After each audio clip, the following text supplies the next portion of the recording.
Paz do Senhor, meus irmãos. Amém. Abra sua Bíblia. Livro do profeta Jonas, capítulo de número 1, verso de número 8, verso de número 9. Quero louvar a Deus por essa oportunidade que Ele nos concede de poder estar aqui mencionando a palavra dEle, porque dEle, por Ele, para Ele são todas as coisas, e o nosso coração se enche de alegria, de regozijo em ver pessoas que têm essa conscientização missionária. Louvar a Deus pela vida do presidente desta obra, pastor Walter, sua esposa, a pastora Lídia, é isso, né? Deus lhe abençoe, é um prazer revê-lo. É um prazer também revê-lo aqui o pastor Zaqueu, Deus abençoe, viu? De uma forma poderosa. Pastor Paulo Zang, Deus lhe abençoe pelo carinho de ter aí nos convidado. A sua esposa, a irmã Daniele também, Deus abençoe poderosamente. Prazer em rever também aqui os meus amigos da banda, né? Alan Filho e banda, Deus abençoe vocês, sua equipe, irmão Pedro, que ministrou com tanta maestria agora há pouco, e avantes fazendo a obra do Senhor nosso Deus. Livro de Jonas, capítulo de número 1, verso 8 e verso 9. Vamos estar lendo esta palavra de Deus. Diz assim: então lhes disseram, declara-nos agora, por causa de quem nos sobreveio este mal. Que ocupação é a tua? De onde vens? Qual a tua terra? E de que povo és tu?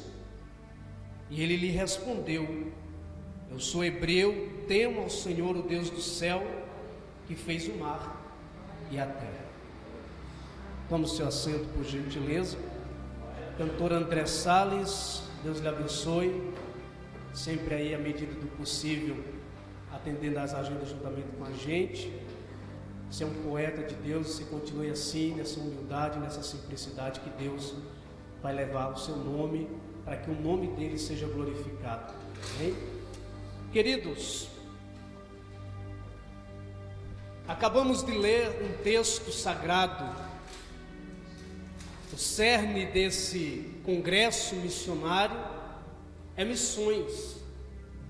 Desde quarta-feira tenho acompanhado pela internet e tenho visto homens de Deus ministrar aqui com muita glória, com muita unção de Deus, acerca de missões, falando acerca de ganharmos almas para o reino de Deus.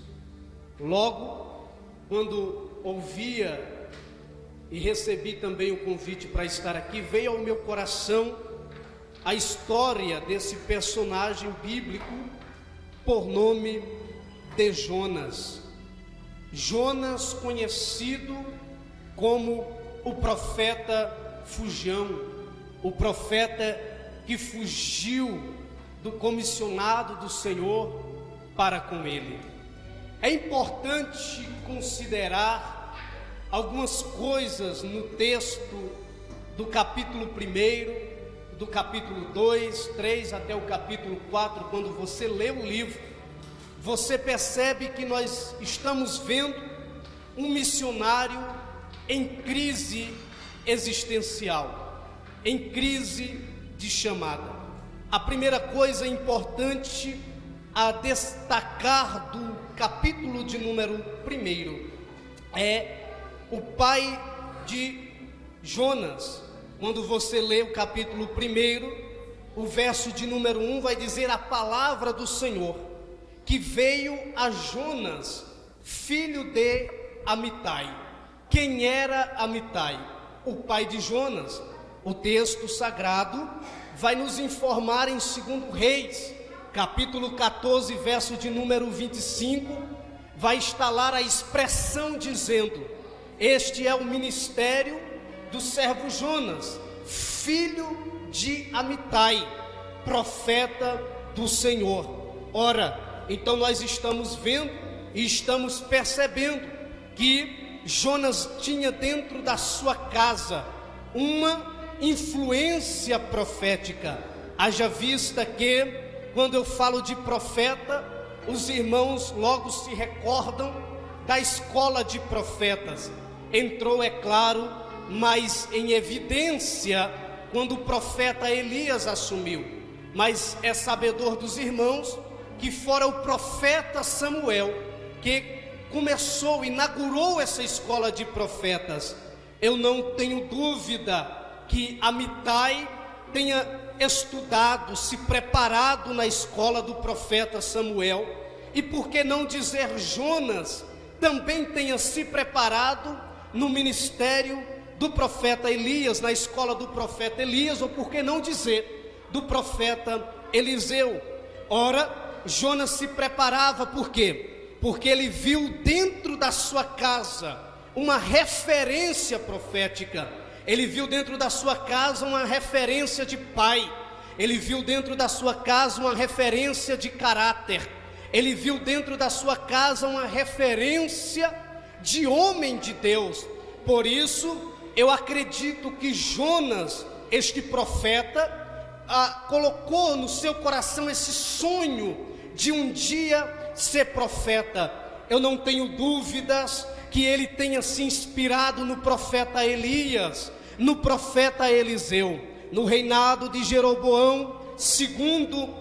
Não é a primeira vez, quando você lê no capítulo 1 de Jonas, não é a primeira vez que Jonas está exercendo o seu ministério.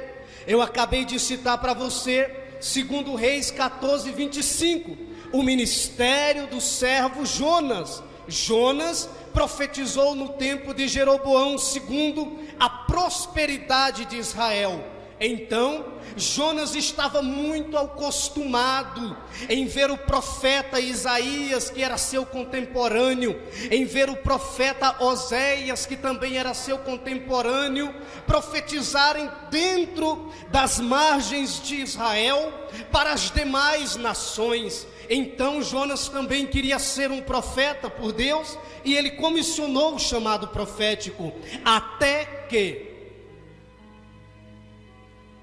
o Senhor brada no ouvido dele e diz: Jonas, você não quer ser profeta?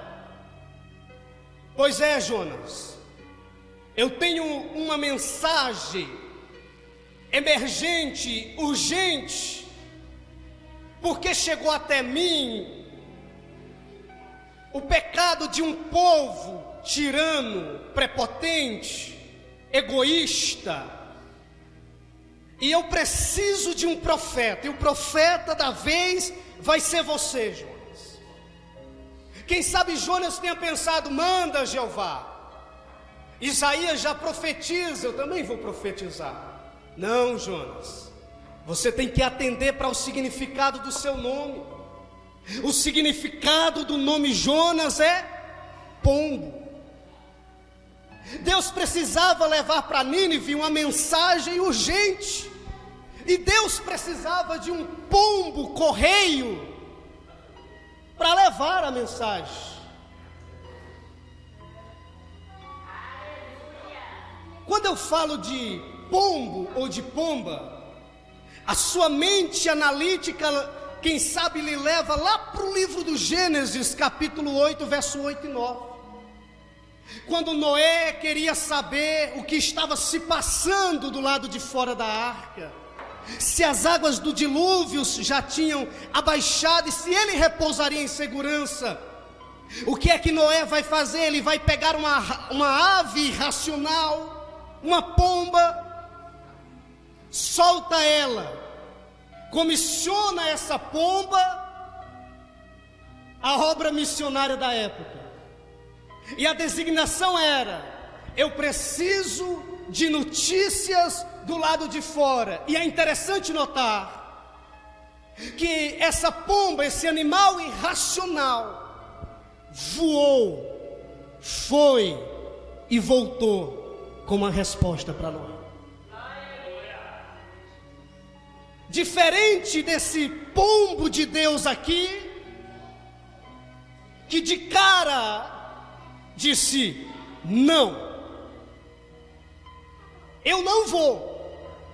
Nínive, há 50 anos atrás, tinha entrado, a Síria tinha entrado dentro de Israel, tinha tripudiado Israel, tinha assassinado a mãe de Jonas, a violentado, decapitado o pai de Jonas, assassinado alguns de seus irmãos. E Jonas deve ter dito: para onde que é, Senhor? Para Nínive. Profetiza contra ela. Opa, se é para profetizar contra, vamos embora. Só que, porém, Jonas conhecia o Deus que é juízo, mas que também é misericórdia. O Deus que é fogo consumidor, mas também é água, aleluia, que alivia as nossas dores. Perceba o texto. Gente, quando eu leio o capítulo 1, eu fico abismado. Por quê? Porque tem profetas que relutaram. Tem um Isaías dizendo: eu sou homem impuro, habito no meio de um povo de impuros lábios, como eu irei falar a esse povo?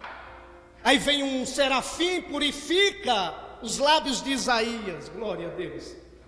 E Isaías diz: eis-me aqui, envia-me a mim. Tem um Moisés relutando e dizendo: eu sou pesado de língua, como que eu vou fazer missões no Egito? Mas o Senhor aparece para ele na sarça e diz: Moisés, diga a Faraó que eu sou, me enviou a voz. Eu vejo um outro profeta por nome de Jeremias também relutando em fazer missões. É Jeremias dizendo: Senhor, eu não passo de uma criança. O Senhor olha para Jeremias e diz: Jeremias, não digas eu passo de uma criança, porque tudo que que eu te mandar falar, você vai falar. É os profetas relutando, mas fora igual aquela parábola de Cristo, onde tinha 2 moços, e o pai olhou para os filhos e disse: vai trabalhar hoje na minha vinha? Um disse: eu não vou, mas foi. O outro disse: eu vou, eu estou disponível, porém não foi. É esse Jonas que, quando ressentido pela morte da mãe, pela decapitação do pai, traumas ficaram na sua existência, e ele se dispôs, diz o texto, a descer da presença do Senhor. Ei, uma coisa é você descer na presença do Senhor, outra coisa, missionária Penta, é descer da presença do Senhor. Eu vejo Deus em Jeremias capítulo de número 18, verso 1 e 2, e Deus diz assim: Jeremias, desce à casa do oleiro, e lá eu te farei ouvir a minha voz. Desce. Aí nós estamos vendo Jonas de maneira decadente, descendo da presença do Senhor. Agora, pasme os senhores, um profeta que estudou na escola de profetas, será que ele não leu Jeremias 23 e 23? Jonas achava, pastor Zaqueu, que Deus se restringia ao território de Israel. Reino é muito mais do que igreja. Deus é muito mais do que tudo. Será que o Jonas, ele não leu no Salmo 136, que vai dizer: se eu subir as mais altas nuvens, o Senhor está lá. Se eu descer as profundezas da terra, o Senhor também está lá. É Deus dizendo para Jeremias: Jeremias, aonde você for, Jeremias, você é o meu missionário. Mas todo espaço espaço mundial é o meu território. Se você subir aos céus, os céus é o meu território. Se você descer ao abismo, o abismo é o meu território. Se você subir a mais alta planície, a planície é o meu território. Se você descer ao vale, o vale também é o meu território. Aí eu vejo uma galera que está se escondendo do chamado de Deus. Deixa eu lhe dizer, querido, Deus vai te pegar. Não adianta, querido internauta que está assistindo esta live, Deus vai te pegar aí nesse coletivo. Deus vai te pegar aí atrás desta banca de escritório. Deus vai te pegar nesse posto de gasolina. Deus vai te pegar aí aonde você trabalha, onde você estuda, porque quem tem chamado de Deus não pode olhar para trás. Eu sinto a presença de Deus aqui, porque hoje eu venho falar para os missionários de Deus que aqui estão, os presentes e o ausente, dizer: Deus não desistiu de você, Deus não desistiu da sua história. Não adianta correr, fica com Deus que é melhor. Jonas, aí Jonas pensa: bom, eu tenho dinheiro, eu vou pagar para desobedecer.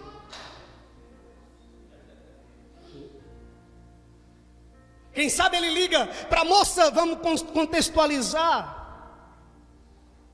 os tempos que nós estamos vivendo, e quem sabe ele liga para a moça lá da conveniência. Boa tarde, ou boa noite, ou bom dia, não sei. Tem alguma passagem aí reservada? Boa tarde, senhor Jonas. Sim, tem um navio saindo agora para Tarsis, então reserva a minha passagem. É esse mesmo. Não, seu Jonas, você não entendeu. Não é uma viagem turística, é uma viagem cargueira.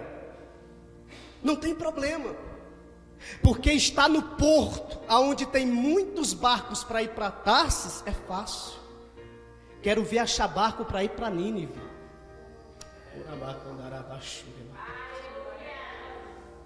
Jonas paga, está aqui, me dá passagem.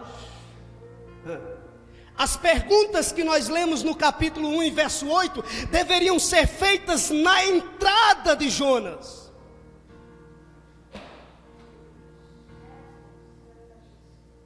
Eu estou sentindo a presença de Deus aqui, porque não vai adiantar você se esconder, não vai adiantar você arrumar o seu jeito, o seu jeitinho brasileiro. Não, Deus conta com você. Vou repetir, Deus conta com você.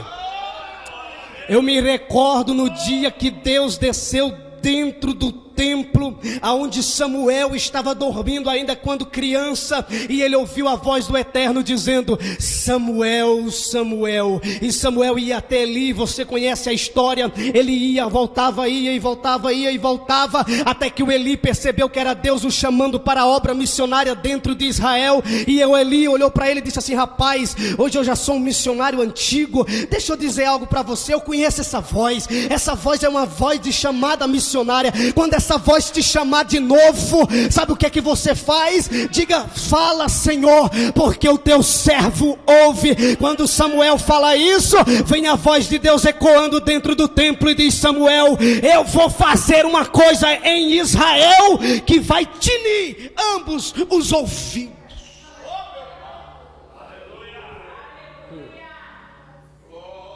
Ele achou um navio. Agora, irmãos, eu escutei ontem, o senhor mencionou aqui, Paulo, a respeito do Jonas, ou foi ontem ou foi hoje, que estava tudo favorável para o Jonas, pelo menos 5 coisas favoráveis. A mente do Jonas pensava: não, deve ser essa a vontade de Deus, deve ser esse o querer de Deus. Por quê?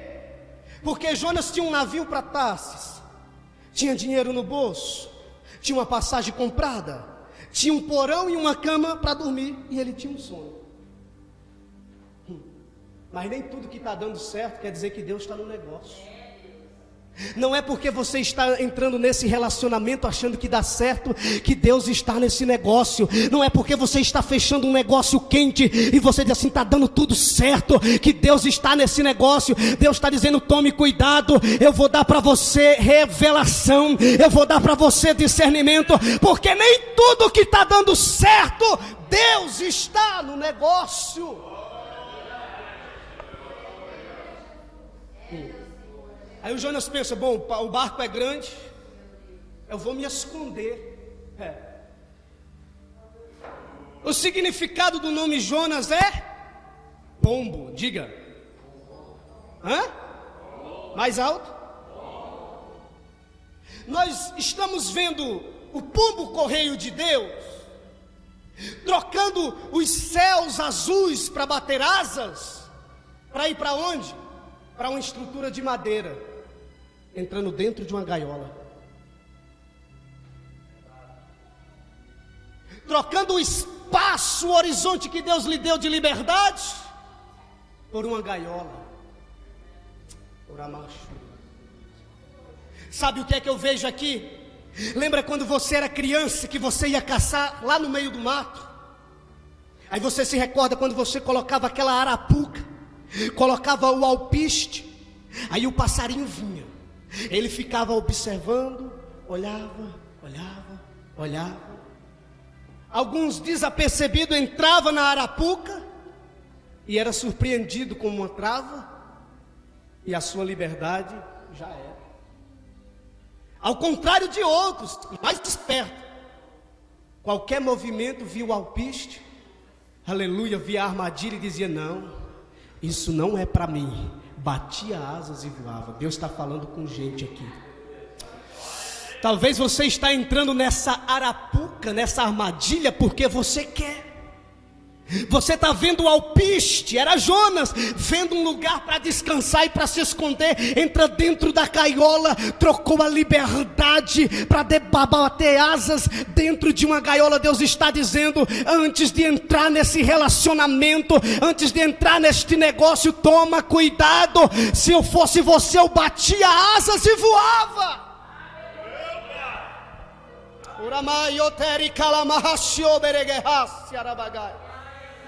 Jonas vai entrar para dentro de uma gaiola, está tudo normal, está tudo tranquilo, até que vem vindo, olha o verso de número 4, veio um forte vento. Esse vento até então não era o vento da repreensão, era um sinal de Deus para Jonas. Jonas, dá tempo voltar, dá tempo fazer o que eu quero, Jonas. O Jonas não está nem aí para quem está remando. O Jonas não está nem aí para quem está percebendo que o ambiente está mudando, que as coisas estão ficando feias. O capitão do barco está dirigindo o barco. Eu estou sentindo a presença de Deus. E alguém, quem sabe, diz assim, capitão, esse vento aí não é nenhum fenômeno natural não, o negócio está aumentando, hein? Aí quem sabe o capitão do barco dizia, não tem problema não. Outra pessoa vinha e dizia, capitão, toma cuidado, tem água entrando dentro do bar. Não tem problema não. E o Jonas está lá, porque tem gente que é assim, nos aflige, perturba o nosso psicológico, emocional, e estão em paz, estão tranquilos. Nas redes sociais você olha sorrisos e mais sorrisos, enquanto você está doente. Mas Deus está mandando um forte vento neste barco para acordar você. Não vou repetir, para acordar você. Deus está dizendo: não fique indiferente a essa situação. Deus vai enviar um forte vento, e coisa linda é quando Deus envia no primeiro estágio um vento e o crente percebe: não, realmente eu preciso voltar, realmente eu preciso rever os meus conceitos, realmente eu preciso fazer a obra de Deus com mais severidade, com mais dignidade, com mais hombridade. Quando não, Deus manda um forte vento dizendo: acorda, desperta. O capitão do navio vai fazer algo, ele vai descer no porão, porque aquele vento era um vento de advertência. Deus estava dizendo para eles, e olha que esses gentios, ímpios, estavam mais crentes do que o Jonas. Vou lhe provar. No verso 16, eles temeram extremamente ao Senhor. No verso de número 5, eles tiveram medo e invocaram os seus deuses. No verso de número 6, o capitão, olha que vergonha para o profeta, chega para o profeta e diz assim: vamos orar? Invoca o teu Deus, rapaz. Olha que vergonha para o profeta. Estava mais crente do que o Jonas. Enquanto o capitão e os camaradas que ali estavam tentando remar, o Jonas inércio, dormindo. Deixa eu lhe dizer algo: Jonas está sendo o símbolo da igreja pós-moderna. Uma igreja que eu falo no modo geral sonolenta, uma igreja que está no modo geral em dormência espiritual. Queridos, eu aprendo o que disse Jesus, aleluia, o apóstolo Paulo escrevendo nas cartas aos Coríntios, ele disse assim: desperta, ó tu que dormes, e Cristo te levantará. Deixa eu te dizer, Sansão, ele dormiu nos pés de Dalila, aleluia.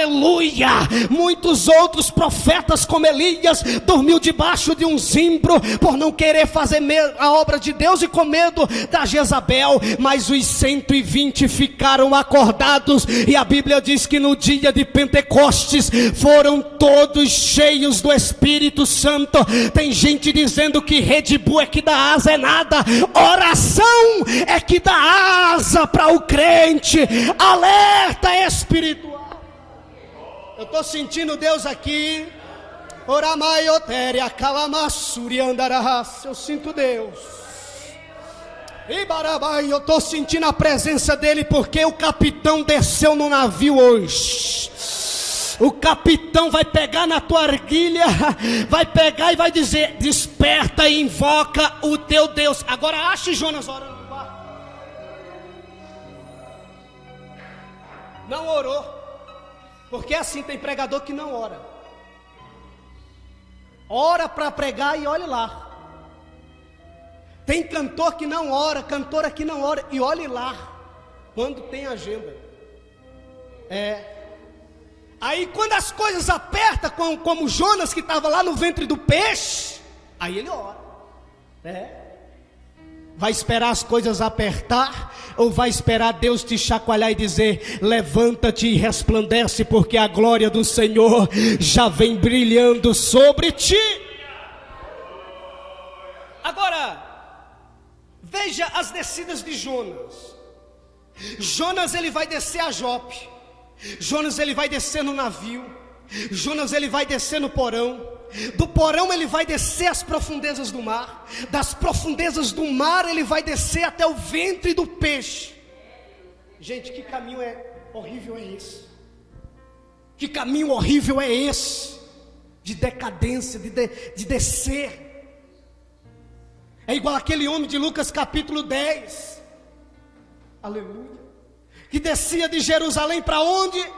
Para Jericó. Deixa eu lhe dizer algo nessa noite, posso profetizar? Não desça, só desça na presença de Deus. Não desça no caminho de Tímina como Sansão desceu. Desça na casa do oleiro, que é onde Deus vai moldar a tua vida. Desça na presença de Deus, que é onde Deus vai mover a tua história. Desça na presença de Deus.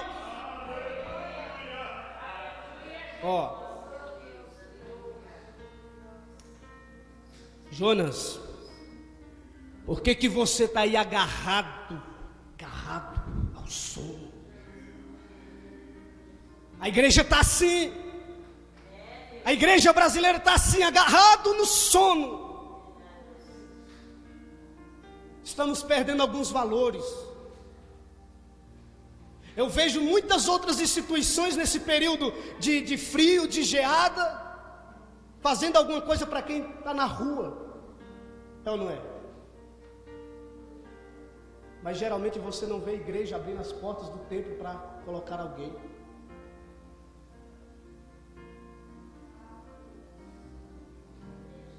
A nossa geração precisa entender que nós não podemos ficar nessa dormência como Jonas. Jonas não estava preocupado com Nínive. Jonas queria ser bênção, não queria ser bênção, queria a bênção. Eu estou sentindo a presença de Deus para dizer algo para você, que Deus vai liberar a bênção, Deus vai liberar milagres, Deus vai liberar prodígios, Deus vai liberar maravilhas, mas antes tem que haver um despertamento. Você não pode ter misericórdia de coisas e não ter misericórdia de pessoas. Jonas teve misericórdia de uma planta que morreu, mas não estava com a misericórdia de 120 que poderiam ser subvertidos. Por quê? Porque profeta de Deus. Oh glória. Oh glória, aleluia, aleluia. Sinta a presença de Deus aqui. No verso de número 8, olha o texto. Isso aqui, gente, não é uma entrevista para o profeta. Isso aqui é uma investigação. Que ocupação é a tua?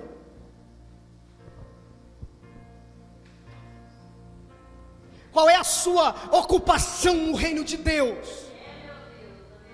É reclamar após o culto, porque o culto atrasou, porque o culto passou das 9h30. A sua ocupação é sentar com os seus filhos na hora do almoço, da janta, do café e falar mal da igreja. Qual é a sua ocupação no reino de Deus? Nós precisamos entender que a nossa ocupação tem que ser vinculada a reino e não a cargos.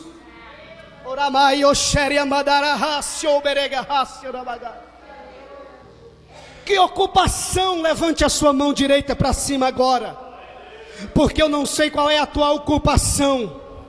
Eu não sei o que é que você faz no reino de Deus. Eu não sei se você prega, se você canta, se você ora, se você profetiza, se você pastoreia. Eu não sei qual é a dimensão, o lugar que Deus te colocou. Porém eu venho te dizer, se você não tem ocupação, tem uma ocupação que ainda Deus quer que os crentes estejam de volta. Qual que é? É aquela de Marcos que Jesus disse: ide por todo o mundo, pregai o evangelho a toda criatura. Quem crê e for batizado será salvo, mas quem não crer será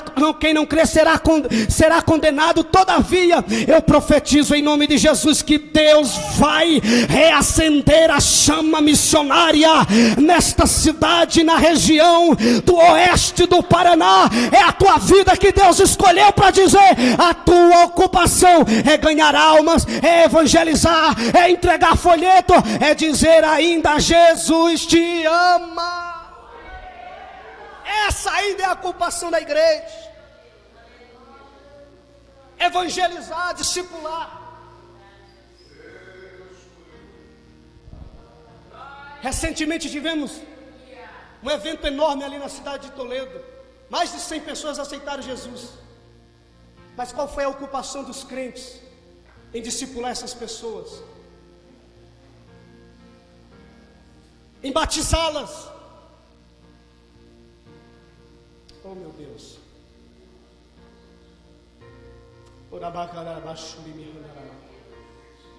A nossa ocupação ainda é resgatarmos vidas.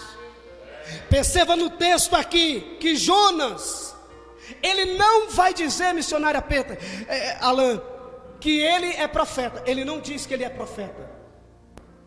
Ele diz assim: eu temo ao Senhor que fez o céu e que fez a terra. É aqueles crentes teólogos, que tem a teologia na cabeça, mas não tem a prática no coração e nas atitudes de vida. Conhece exegese e hermenêutica, conhece tudo, é catedrático, é conhecedor, mas na hora da prática, sabe defender a sua fé, mas não sabe praticar a sua fé. Segura.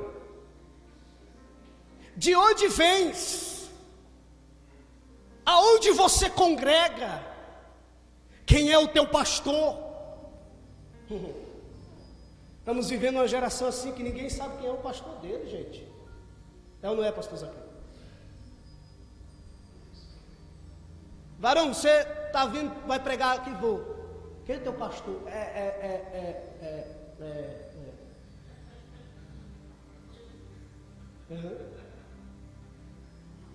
Toma ceia. É discipulado. Sabe o que é um culto de doutrina?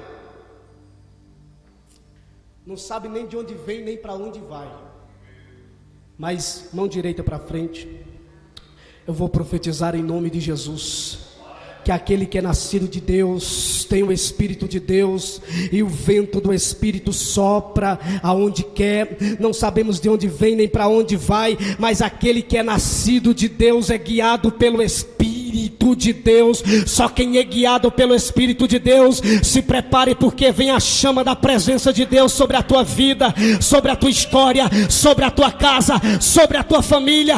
Pois este congresso de missões, eu quero dizer para você que está aqui e para você internauta, Deus vai reacender a chama missionária. Se prepare. O Senhor me fez me lembrar de algo. Eu já estou terminando aqui. Eu estava na rodoviária de Toledo certo dia, e eu vi um senhorzinho vestido social, mas um senhorzinho mesmo, assim, aquele, né, quase perto de ver a glória. Só que ele chegava no Jesus, chegava no Jesus. Aí eu fiquei olhando, falei, meu Deus, que vergonha para mim.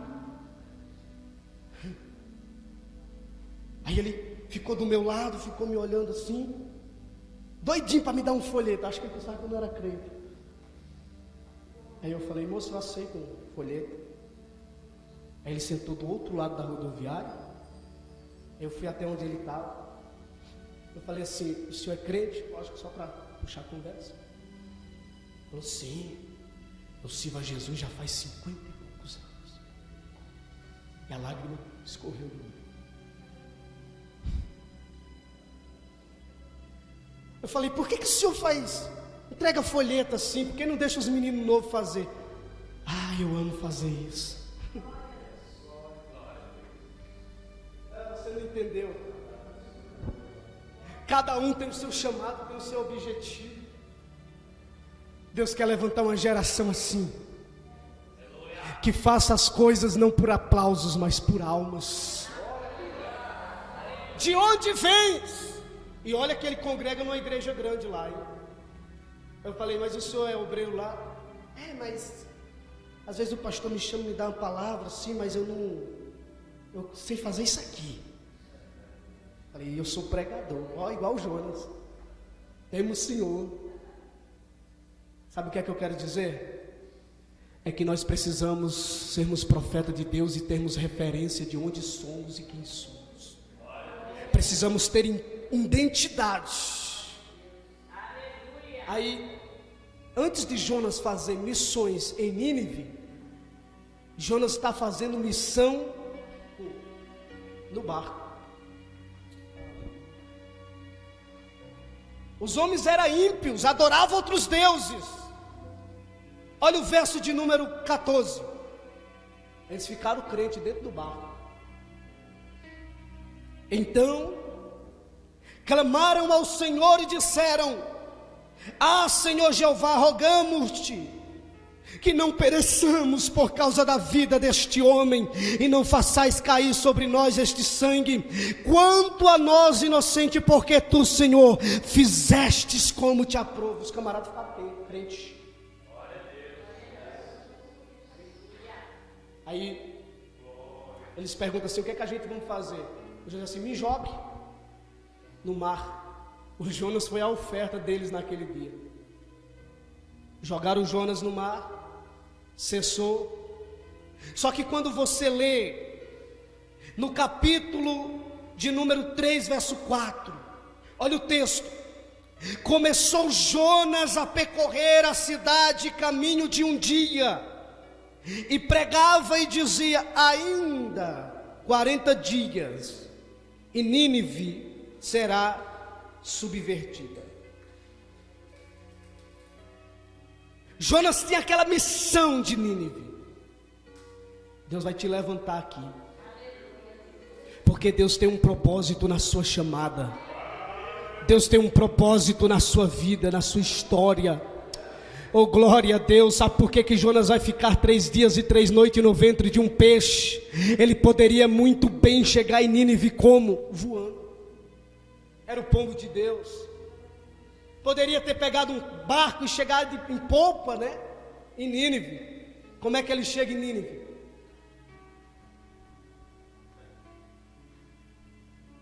Não entendeu, né? Deus vai arrumar um jeito, uma situação para te levar de volta aonde Ele quer. Eu sei que a sua vontade é pregar em grandes eventos, grandes congressos, é cantar em grandes eventos, em grandes congressos, mas Deus está dizendo: Nínive, Nínive, Nínive, Nínive, Nínive, centro de recuperação, hospitais, debaixo de ponte. Deus está dizendo: é você, Jonas, que eu conto, é com você que eu quero. Se acredita nesta verdade, se coloque de pé, porque Deus não vai deixar Nínive morrer, porque tem profeta chegando lá.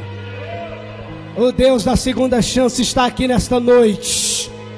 Eu não sei o que é que você reivindicou, eu não sei qual foi o motivo que você não quis ir, mas Deus está dizendo nesta noite, quer queira você ou não, mesmo Ele sabendo, Deus, que você deu um não para Ele, Deus vai insistir em você, até você dar um sim, porque o caminho, aleluia, de Jope até Nínive, é o momento que Deus vai aperfeiçoar. Oh, glória a Deus. Deus vai aperfeiçoar o teu caráter, a tua personalidade. Vai chegar em Nínive não profeta, vai chegar em Nínive missionário, missionário, missionário. Quem crê, levante a mão para o céu agora.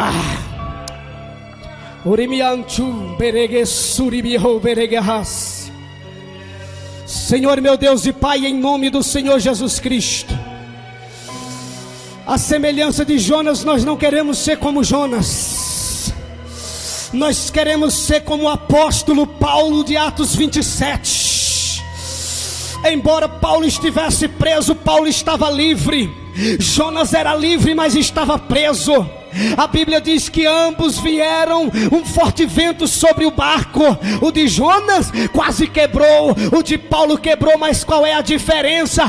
Paulo não foi engolido por baleia, mas Paulo chegou à ilha de Malta, pendurado em um madeirinho, agarrado no madeiro. Por quê?